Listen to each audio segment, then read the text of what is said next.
Bonjour, nous continuons notre méditation sur le royaume du divin vouloir avec Luisa Piccarreta, dont la cause de béatification est introduite à Rome depuis 1994.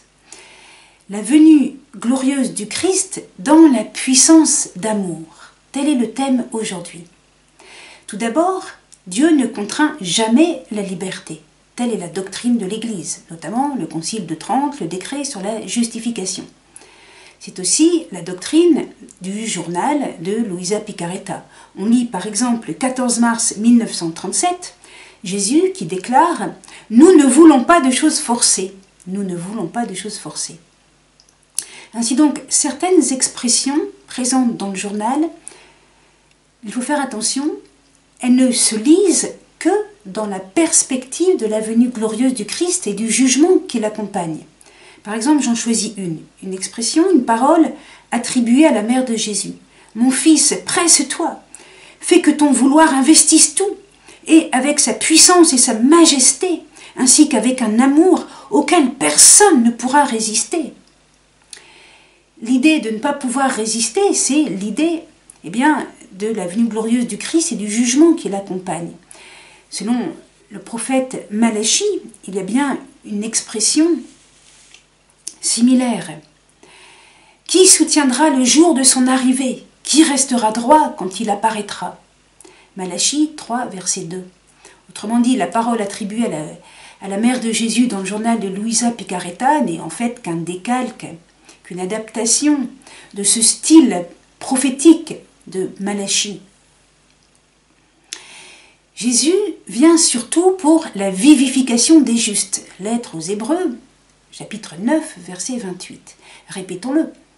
À quoi servirait à Jésus d'anéantir l'Antichrist, 2e aux Thessaloniciens, chapitre 2, s'il n'y a personne sur la terre qui veuille le règne de Dieu?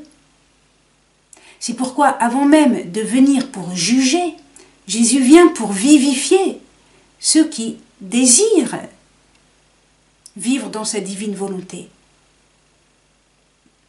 Et pour cela, il désire nous confondre par son amour afin d'attirer le plus possible de gens dans sa divine volonté.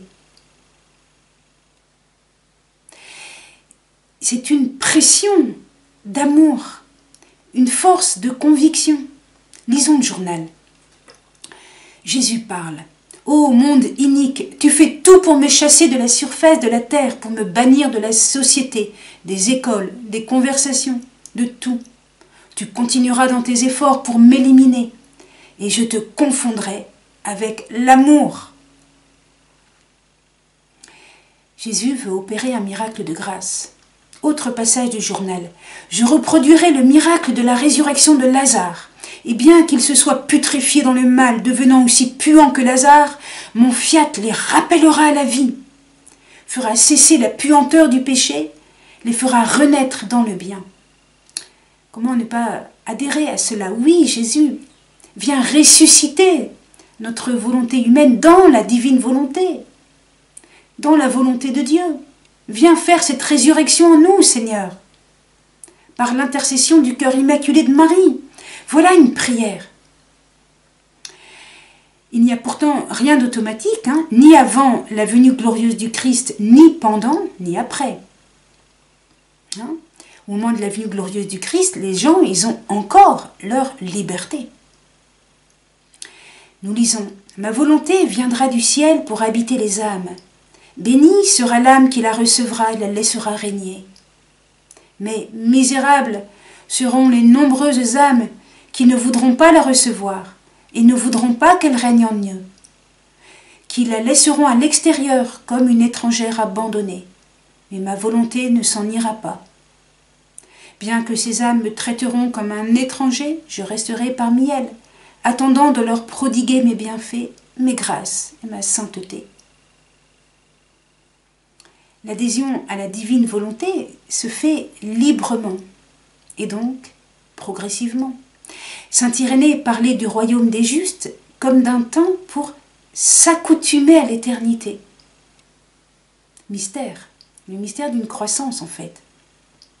Et donc bien un événement la venue glorieuse du Christ, et en même temps, eh bien, un espace, un temps, un certain temps. 1000 ans sont comme un jour, dit saint Pierre. Il y a quand même un jour. Merci, au revoir, à bientôt.